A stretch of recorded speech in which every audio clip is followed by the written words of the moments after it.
I know. Mind letting me breathe? Nice riding. Thanks.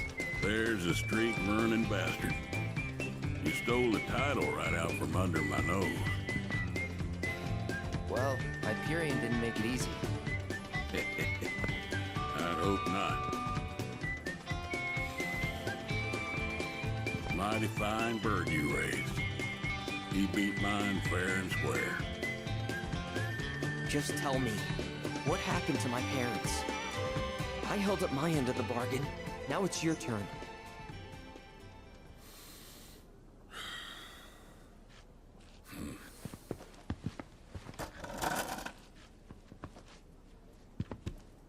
Son, do you know what kind of business your parents were trying to break into after they got their ranch up and running?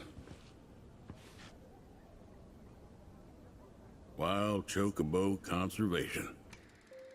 It's no secret that environmental changes have been hard on the birds, and what's bad for them is bad for business. Unfortunately, nobody seemed to care. Saving the planet ain't cheap, you see.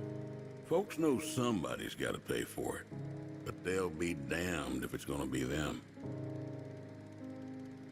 So while everybody else turned a blind eye, one couple faced the problem head on.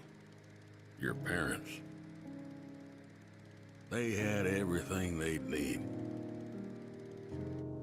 The know-how, drive, and passion. Thing is, none of that counts for much if you ain't got the gil.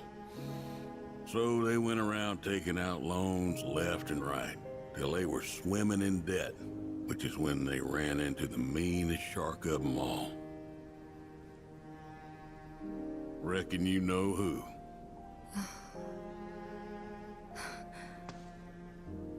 Don Corneo.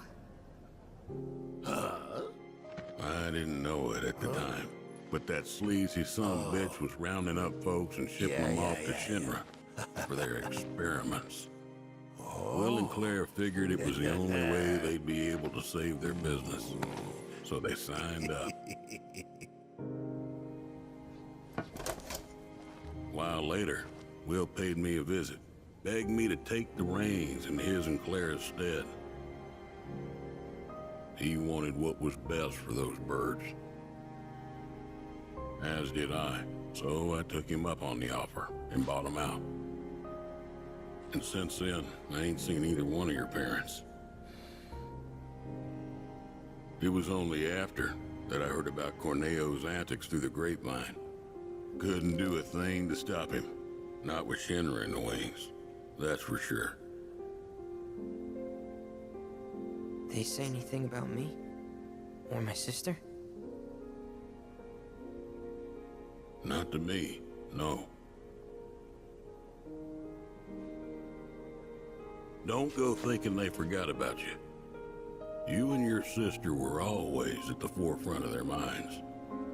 The business might have gone south, but they chose to give up their future to make sure you two could have yours.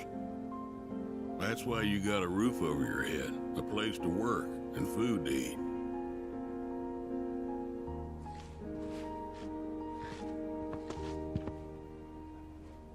I can't believe it. I've had it wrong this whole time. Son, I'd be surprised if there's a wild chocobo out there that doesn't owe its freedom to your mom and your dad, one way or another.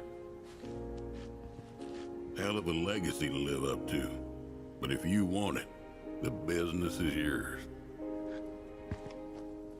Just know this, it ain't gonna turn a profit. So unless you can find a way to fund it, you'll wind up in the same trouble as your folks. Think it over. Maybe chat with Pawpaw too.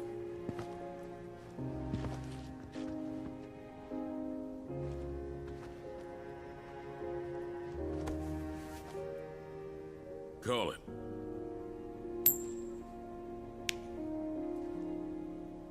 Heads or tails, son.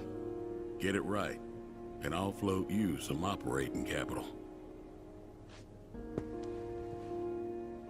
Thanks, but no thanks.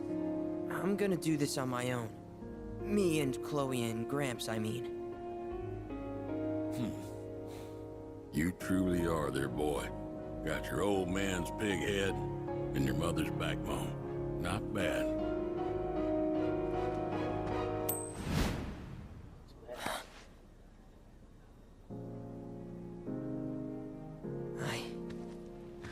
I'm gonna do my parents proud.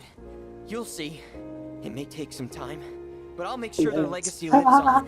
I know that point he used it last time.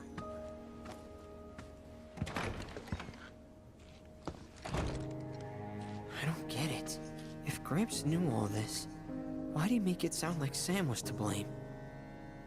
He was probably trying to protect you, to stop you from going after Corneo or Shinra on your own. So he pinned it on Sam, knowing that your uncle would be okay shouldering the blame. Shouldn't have to tell you this, but seeking revenge would be stupid. I know. Still, if an opportunity did happen to come along, you'd help me out, wouldn't you? Hey, I'm a world-famous jockey now. Can't be associated with that kind of stuff. You had me going there.